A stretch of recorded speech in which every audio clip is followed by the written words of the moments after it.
Welcome back to my channel. I'm Traven, and in today's video we'll be doing a review for A Tempest of Tea.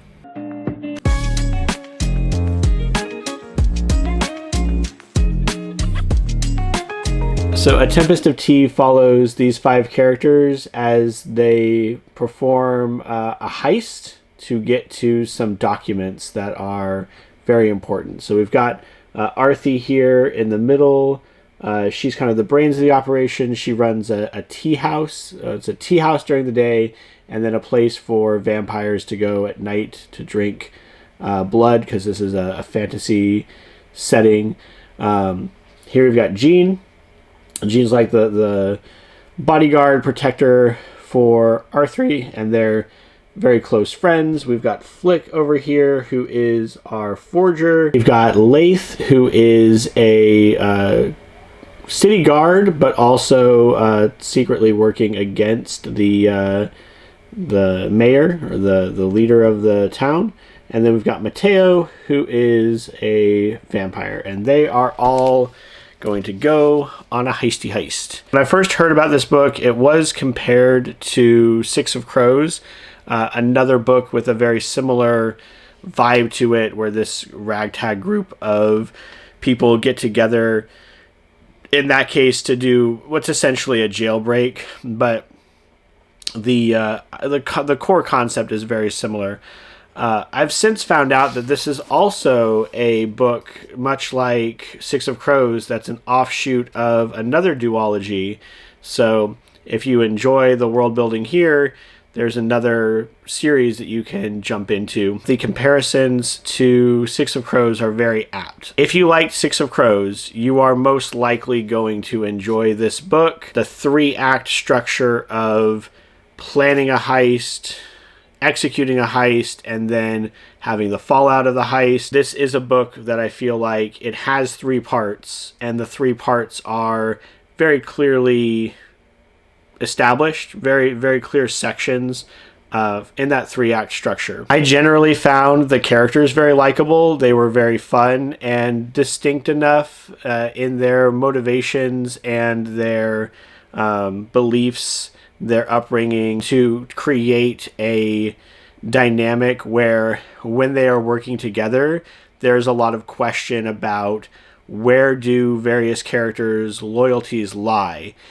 You are, much like Six of Crows, going in chapter by chapter through different characters' perspectives. Predominantly in Arthi's point of view at the beginning, like that's a fairly consistent POV character. And if I were to say anyone is the main character, I would definitely say it's her.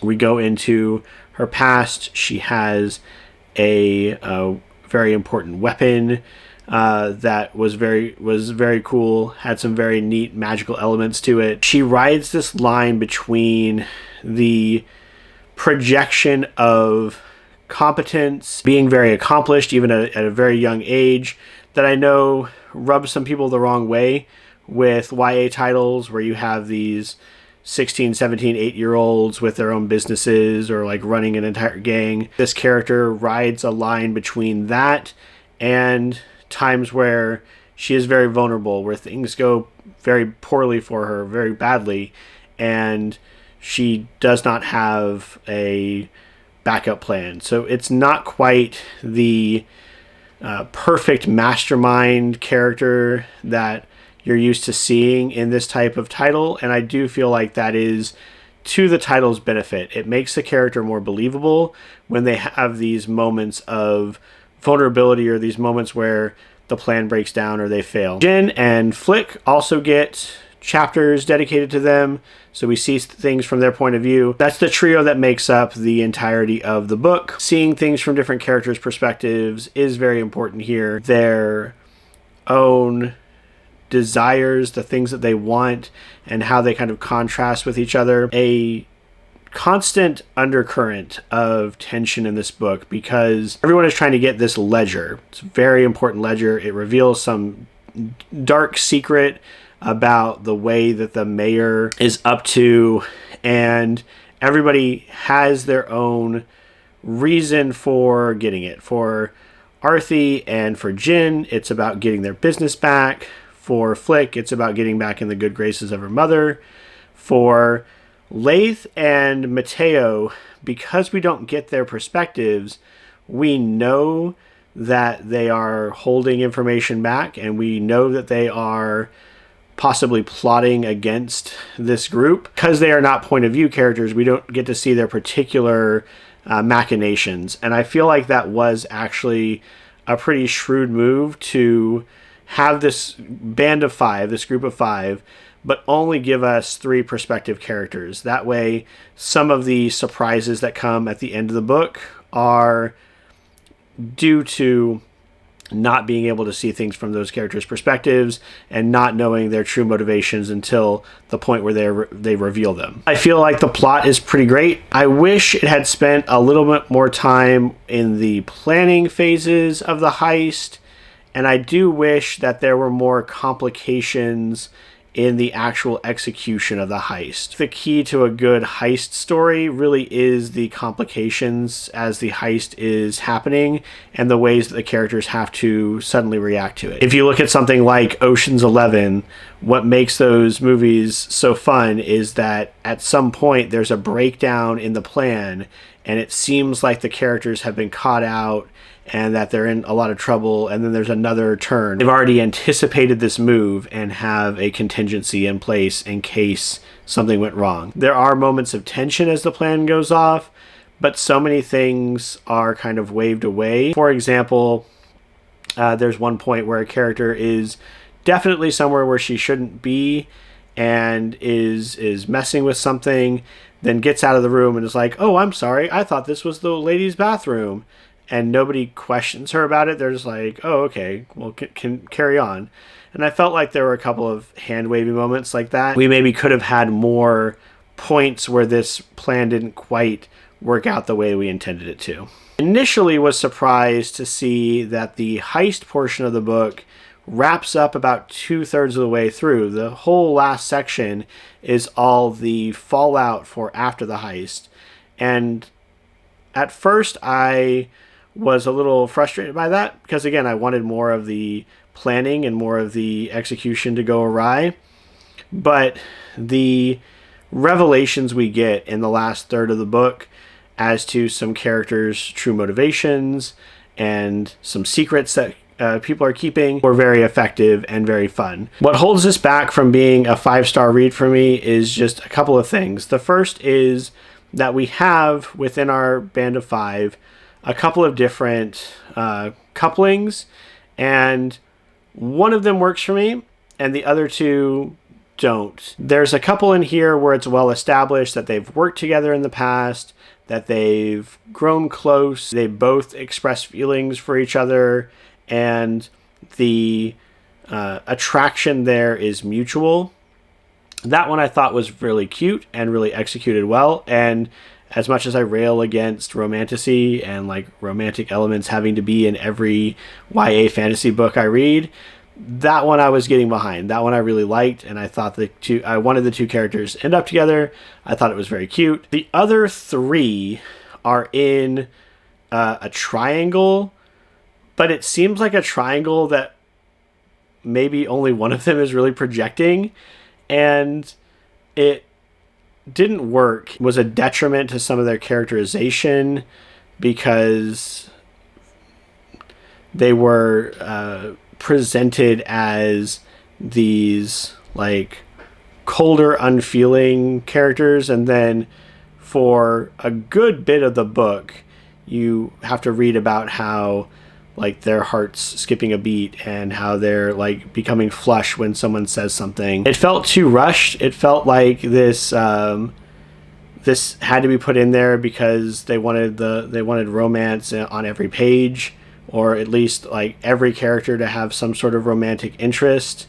And I just think the book would have been stronger without it. A good number of the relationships that we're creating within this title don't actually go anywhere.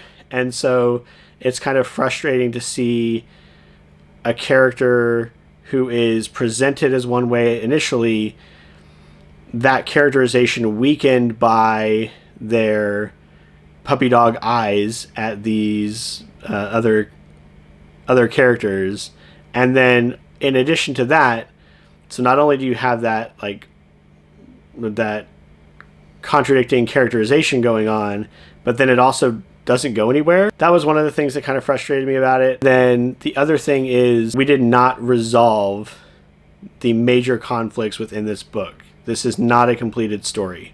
There's a way to do a duology, or there's a way to do a trilogy where each book has a satisfying ending, and this is not satisfying at all. When I got to the last pages of the book, I was shocked, for sure. To its credit, it is something that I want to talk about with others because it's so out of left field and so surprising. But after I sat on it for a while, it was frustrating knowing that we put that in there to lead into the next book, and we didn't let the story rest at a place that was a satisfying end for any of the characters.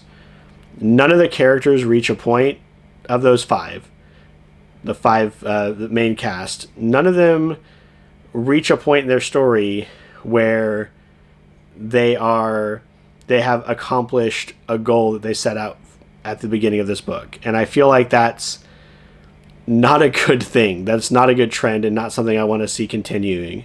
I'd like to see a book, a duology, a trilogy, sure, and like, you know, bait that sequel, like do something surprising at the end to lead into it, but at least leave me feeling like the characters accomplished something, that there was a purpose to what they did. Ultimately, this book got 4 stars. Characterization, great, a lot of fun. The plot is a lot of fun. The heist is interesting and unique, and the way that they have to infiltrate this building is something I've not seen before. So that was very cool. The romance gets in the way of the story a little bit, and we have an ending that feels unsatisfying. I would definitely check it out. If you are a fan of any kind of heist book, if you're a fan of fantasy worlds with a little bit of magic, a little bit of vampires, definitely think heavy cues from Six of Crows. The world building, to an extent, the way that the city feels even reflects a bit of that same idea. The main character having a mysterious background, a mysterious backstory that they gradually reveal over the course of the book. All that hits very much like Six of Crows. And I know I keep bringing it up, but it was, again, initially what I heard as a point of comparison for this book. And the more I read it, the more similarities I saw from the perspective changes, the forming of this group, the character backgrounds. They all feel very much in line with that style of storytelling. And so that would be my biggest thing, is if you're familiar with Six of Crows, you're familiar with the Grishaverse, and you enjoy that type of storytelling, you're going to enjoy this. I hope you enjoyed that quick look at Tempest of Tea. If you've read this book, please drop your thoughts in the comments below. Don't forget to like and subscribe as well. Help us grow this corner of our BookTube community. As always, I hope that your reading journey is going well. And until the next one, take care.